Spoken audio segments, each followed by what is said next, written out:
আপনি দুলাভাই হিসাবে কতটা পারফেক্ট? দুলাভাই বলেন তো না বোনাই বলেন আপনারা? আরে ভাই বলুন না, দুলাভাই দুলাভাই নাকি? বাহ, শুনে নিন, এই দুলাভাই যারা হয়েছেন, তুমি জানো তোমার শালির থেকে তোমাকে পর্দা করতে হবে। অনেক দুলাভাই আছে দেখবেন শালিকে নিয়েই আনন্দ করছে, শালিকে নিয়েই বেড়াতে বেরিয়ে গেল, আর বউটা করলো কে? এই মেয়ে ছেলে, তোমার লজ্জা করে না? তুমি তোমার স্বামীটাকে একদম মনে করলে, বোনটাকে মনে করেছো নিজের মায়ের বেটার বোন মনে করবে?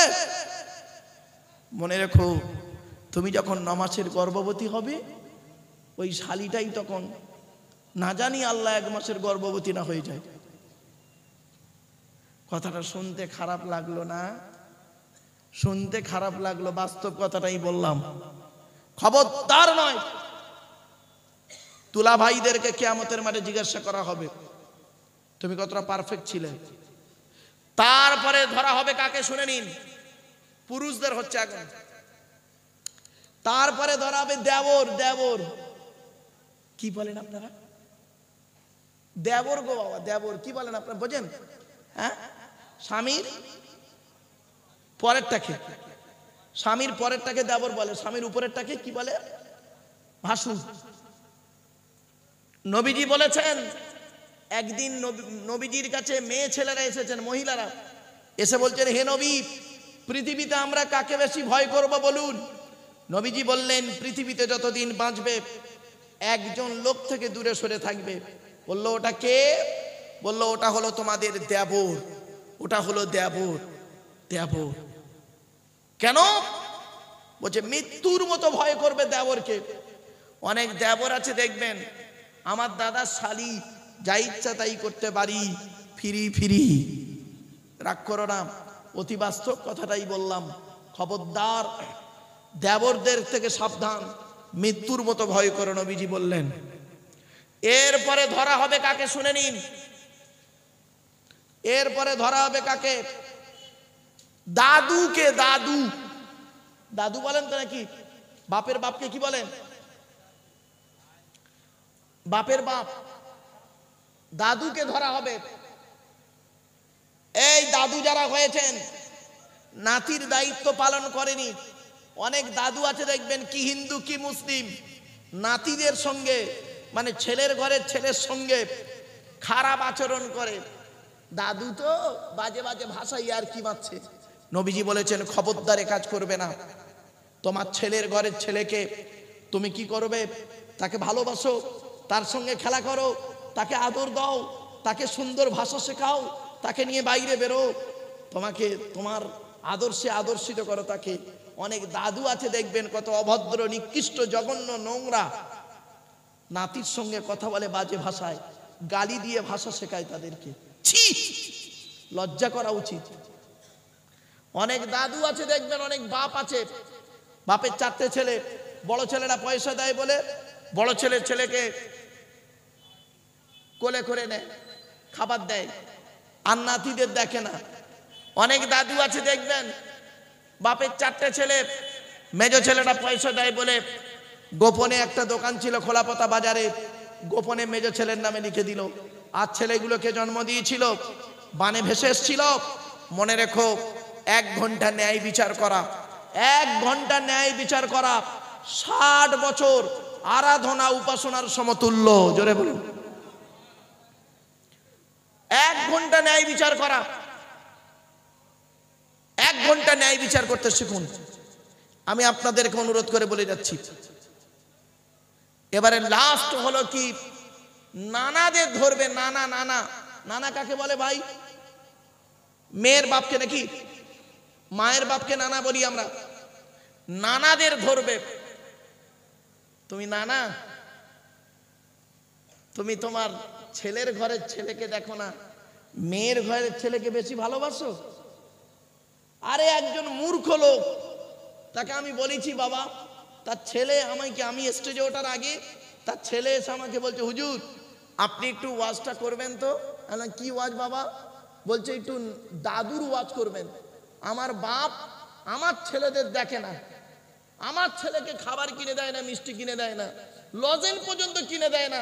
কিন্তু আমার সমস্ত টাকা পয়সা আমি আমার বাপের হাতে তুলে দিই। তারপর কি করে? বলছে আমার বোন আছে, আমার বোনের একটা মেয়ে আছে আর ছেলে আছে, তাদেরকে নিয়ে খালি আনন্দ ফুর্তি করে, তাদেরকে নিয়ে চলাফেরা করে, তাদেরকে নিয়ে খাবার কিনে দেয়, তাদের পিছনে পয়সা ব্যয় করে। এটা কি ইসলামে আছে? ভালো। ছেলেটা চলে যাওয়ার কিছুক্ষণ পরে আমি চা খাচ্ছি, ছেলেটার বাপ এসছে। এসে আমাকে বলছে, হুজুর আপনি একটু পিতামাতার সেবা যত্ন নিয়ে একটু ওয়াজ করবেন তো। কিছু বুঝতে পারছেন আমার ভাষা? ছেলেটা বলে গেল ওই কথা, আর ছেলেটা বাপ এসে বলছে, এখনকার ছেলেরা বাম্মার দেখে না, একটু ওয়াজ করবেন হুজুর, বাম্মার ওয়াজটা করবেন। তখন আমি বললাম, কি বলবো বাবা, আমি তো আর জানি না ওর ছেলে ওটা তো আমি আর জানি না। তখন আমি বলছি, এই মাত্র একজন ছেলে এলো, এসে বলল এই ব্যাপার, তার ছেলেকে তার বাপ দেখে না, আর তার বোনের ছেলেকে, মানে মেয়ের ঘরের ছেলেকে বাপ ভালো দেখে। তখন বলছে, ও তো ছেলেটা জানেই না আমার নবীর আল্লাহ কন্যা সন্তান দিয়েছিলেন। বলছে আমাকে, আমার ওয়াজ শোনাচ্ছে, আমার নবীর কন্যা সন্তান 4টে ছিল, মা ফাতেমার বাচ্চা হাসান আর হোসাইনকে আমার রাসূল খুব ভালোবাসতেন, তাই আমি আমার মেয়ের ঘরের মেয়েকে, ছেলে মেয়েকে ভালোবাসি। তখন আমি বুঝলাম এ তো মারাত্মক মূর্খ লোক।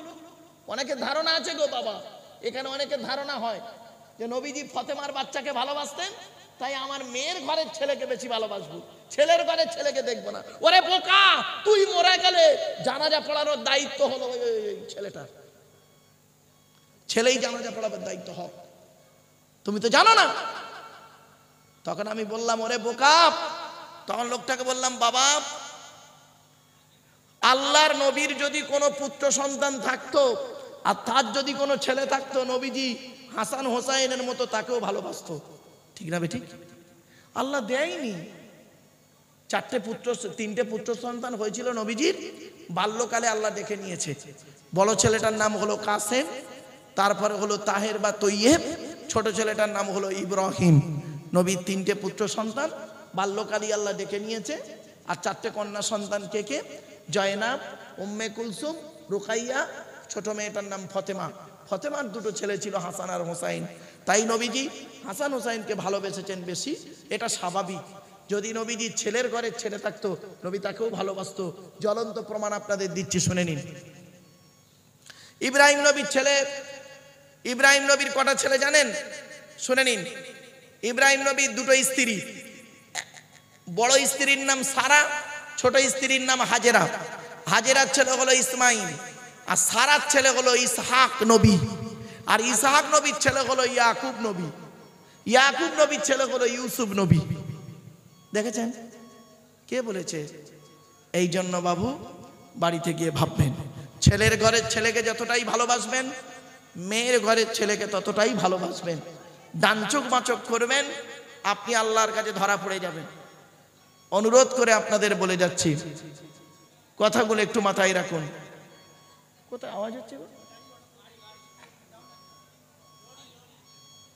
ও যাই হোক, এই কথাগুলো কেন আপনাদেরকে বললাম, খুবই গুরুত্বপূর্ণ কথা বাপ, এগুলো বলা খুবই জরুরি বলে মনে করছিলাম, তাই আপনাদেরকে আমি কথাগুলো বলতে বাধ্য হলাম। এরপরে আসছি, আল্লাহ পাক বললেন 10টা হারাম জিনিস নিয়ে কথা বলছিলাম আজকে। 1 নাম্বার হারামের নাম কি? আল্লাহর সঙ্গে কাউকে শরীক করো না, লা তুশরিকু বিহি শাইয়্যা। 2 নাম্বার হলো ওয়াবিল ওয়ালিদাইনি ইহসানা, পিতামাতার সেবা যত্ন করো। 3 নাম্বার হলো লা তাকতুলু আওলাদাকুম মিন ইমলাক, তোমরা তোমাদের সন্তানদেরকে হত্যা করো না খাওয়ার ভয়ে। এই আয়াতের তাফসীর অন্য আয়াত দিয়ে হয়েছে, লা তাকতুলু আওলাদাকুম মিন খশিয়াতি ইমলাক, তোমরা তোমাদের সন্তানদেরকে খাওয়াবার ভয়ে হত্যা করো না। নাহনু নারযুকুকুম ওয়া ইয়্যাকুম, আমি আল্লাহ তোমাদেরও খাওয়াই তাদেরও খাওয়াই। ইন্না কতলাকুম কানা খিতুআন কাবীরা, তাদের হত্যা করা হলো মহাপাপ গুনাহে কাবীরা। 4 নাম্বার হারাম কাজটা কি শুনে নিন, আল্লাহর কোরআন জানিয়ে দিল 4 নাম্বার হারামটা কি, লা তাকরাবুল ফাওয়াহিশা মা যাহারা মিনহা ওয়া মা বাতন। আল্লাহ পাক বললেন 4 নাম্বার হারাম জিনিসটা হলো কি জানেন, প্রকাশ্য অপ্রকাশ্য পাপ কাজের ধারে বাড়ে যেও না। প্রকাশ্য অপ্রকাশ্য, আচ্ছা প্রকাশ্য অপ্রকাশ্যটা কি একটু খুলে বলি। আচ্ছা বাবা, আমরা এমন মানুষ, আমরা মদখোরকে কি করি জানেন, মদখোরকে মসজিদ থেকে বের করে দিই, মদখোরকে মসজিদ থেকে মেরে বের করে দিই, আর সুদখোরকে মসজিদের সভাপতি বানিয়ে দিই, ঠিক না বেটি? মদখোরকে মসজিদ থেকে বের করে দিই আর সুদখোরকে মসজিদের সভাপতি বানিয়ে দিই। এজন্য আপনাদের বলি, জলসা দিতে গেলে 3টে জিনিস ঠিক রাখবেন। 1 নাম্বার হলো কি জানেন, বক্তা, বক্তাটা ঠিক রাখবেন। বক্তা 2টো জিনিস দেখবেন, বক্তাটা সত্যিকারের আলেম কিনা দেখবেন, 2 নাম্বার বক্তাটার আমল আছে কিনা দেখবেন। বক্তারা 5 ওয়াক্ত নামাজ পড়ে কিনা, রমজান মাসে রোজা রাখে কিনা, বক্তা তার চরিত্র ঠিক আছে কিনা, 2 ঠোঁটের মাঝখানে 2 রানের বীজখানে এই 2টো জিনিস ঠিক আছে কিনা একটু খবর নেবেন গো বাবা। আপনাদের এই মাটিয়া থানায় প্যান্ডেলওয়ালা কি একটাই ছিল? অনেক ছিল, তার মধ্যে থেকে একটাকে নির্বাচন করেছেন। আপনাদের মাটিয়া থানা মাইকওয়ালা কি একটাই ছিল? তার মধ্যে থেকে একটাকে নির্বাচন করেছেন। তা আপনি একটা মাইক নির্বাচন করতে পারলেন, একটা প্যান্ডেল নির্বাচন করতে পারলেন, একটা বক্তা নির্বাচন করতে পারলেন না? করবেন, অনুরোধ করে বলে যাচ্ছি। 2 নাম্বার হলো কমিটি।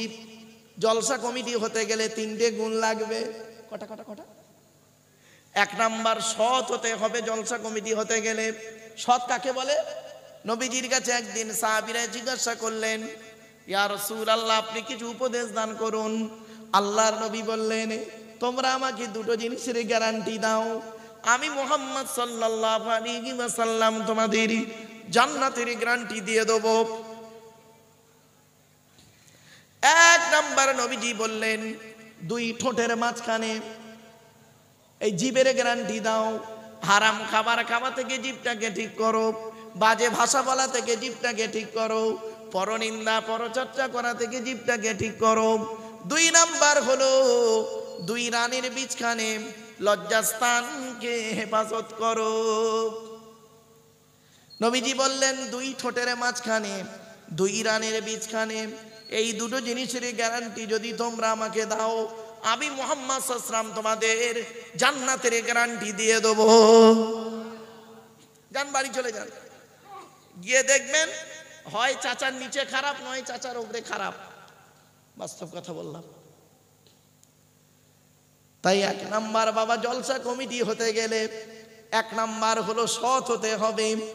2 নাম্বার হলো জলসা কমিটি হতে গেলে হালাল খাবার খেতে হবে। 3 নাম্বার হলো বাবা, জলসা কমিটি হতে গেলে 5 ওয়াক্ত নামাজি হতে হবে।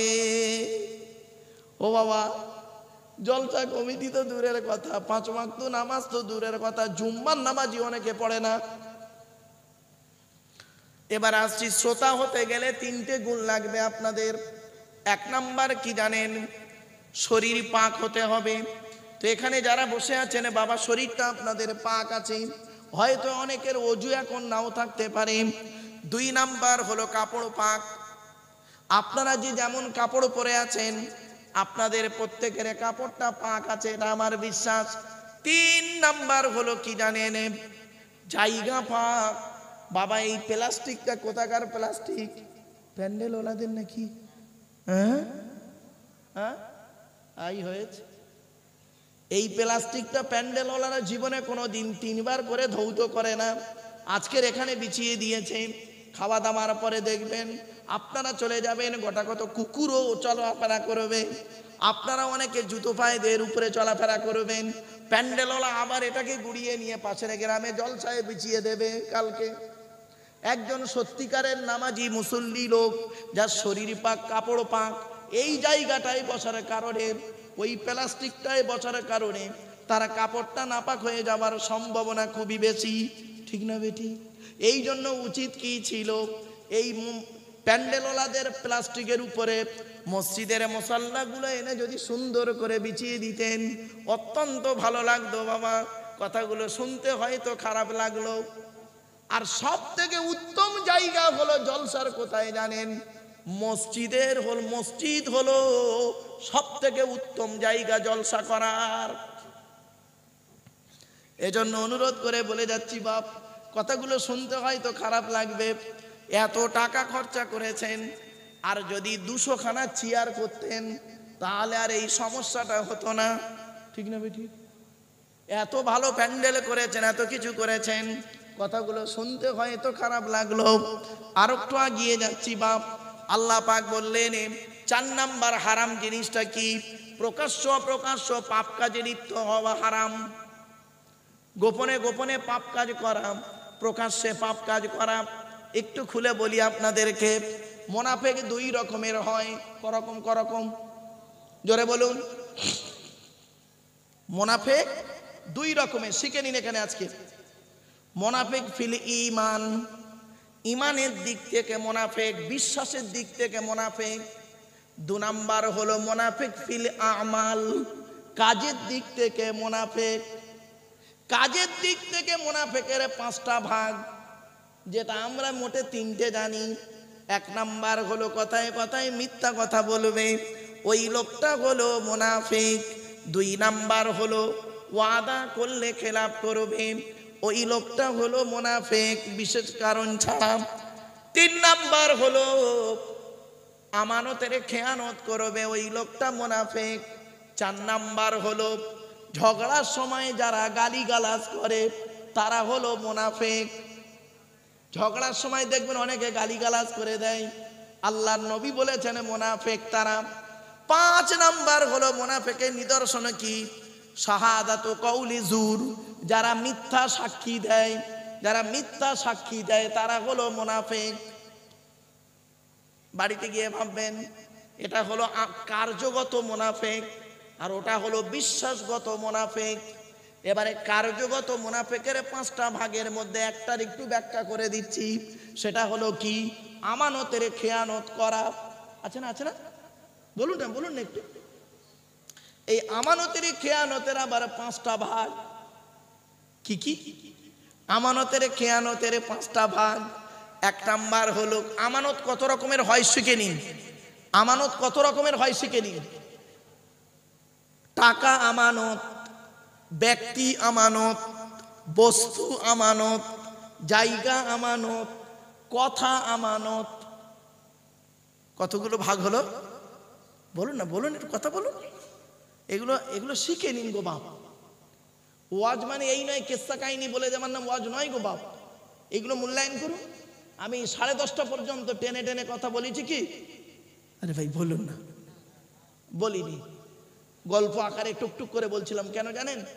আমার অমুসলিম ভাইরা দোকান বন্ধ করেনি, 10টা পর্যন্ত ওদের দোকান খোলা। 10:30 পর্যন্ত অনেকে দোকান খুলতে ওদের কানে অন্তত 2-4টে কথা যাবে। আমার ওয়াজ শুধু এই গোটা কত মুসলমানকে নিয়ে নয়। এখানে যে ক্যামেরাগুলো দেখতে পাচ্ছেন, এক একটা ক্যামেরায় কমসে কম এদের লাইভ চলছে। অনেকের লাইভ চলছে নাকি রে বাবা? হ্যাঁ, যাদের লাইভ চলছে মানে এক একটা ক্যামেরায় 500-600 জন করে লোক শুনছে। এক একটা ক্যামেরায়। ভাবতে পেরেছেন কত হাজার লোক শুনছে? আপনি ভেবেছেন কি এই কটা লোক নিয়ে আমি ওয়াজ করছি? না, আমার ওয়াজটা হচ্ছে সামগ্রিকভাবে। শুধু এই মুসলমানদের কটা টুপিওয়ালার নিয়ে ওয়াজ নয়। এবার আসছি আমানতের খেয়ানত হলো 5 রকমের। 1 নাম্বার হলো টাকা আমানত। ধরুন আমি কিছু টাকা একজন ভাইকে দিলাম। ও ভাই তুমি টাকাটা রেখে দাও। ও টাকাটা কি করলো? নষ্ট করে ফেললো। তাহলে আমানতের খেয়ানত করলো, টাকা আমানত। এবার ওই ভাই করেছে কি? একটা বস্তু আমাকে দিয়েছে। ধরুন একটা মোবাইল আমাকে দিয়ে বলছে, মারুফ ভাই এই মোবাইলটা তুমি রেখে দাও, 2 দিন পরে নেব। আমি মোবাইলটা হাত থেকে ফেলে দিয়ে ভেঙে দিলাম, বস্তু খেয়ানত করলাম। তাহলে কি হলো? টাকা খেয়ানত হলো, বস্তু খেয়ানত হলো। এবার জায়গা আমানত। ওই ভাইয়ের খোলাপাতা বাজারে 4-5টা দোকান আছে।